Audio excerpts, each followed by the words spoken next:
Balai Besar Meteorologi, Klimatologi, dan Geofisika (BBMKG) wilayah 3 Denpasar menetapkan status siaga curah hujan tinggi di Kecamatan Rendang Karangasem.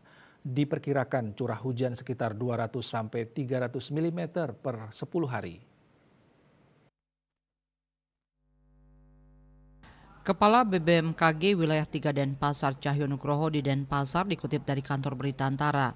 Pihaknya mengeluarkan peringatan dini hingga 29 Februari 2024. Pihaknya juga menetapkan status waspada dengan kisaran curah hujan sekitar 150 sampai 200 mm per 10 hari di Kecamatan Baturiti, Kabupaten Tabanan.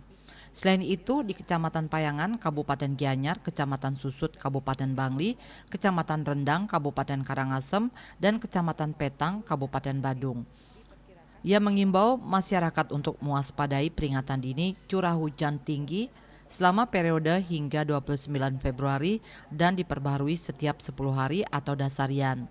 Meski demikian, BBMKG Denpasar memperkirakan peluang hujan di wilayah pesisir di Bali sudah mulai menurun selama periode pengamatan 21 Februari hingga 10 Maret 2024. Untuk itu pihaknya meminta masyarakat untuk mewaspadai potensi panas dan gerah di wilayah dengan peluang hujan rendah. Ia mengimbau masyarakat untuk mengurangi berada di bawah paparan sinar matahari langsung pada siang hari. BBMKG Denpasar menjelaskan seluruh zona musim di Bali sudah memasuki musim hujan dan yang terakhir memasuki musim hujan adalah Kecamatan Buleleng dan Nusa Penida, Kabupaten Kelungkung. BBMKG Denpasar memperkirakan saat ini kondisi El Nino masih aktif dengan intensitas moderat yang diprediksi bertahan dan secara gradual akan beralih menjadi netral pada April-Juni 2024. El Nino menunjukkan kondisi anomali suhu permukaan laut di Samudra Pasifik Ekuator bagian timur dan tengah yang lebih panas dari normalnya.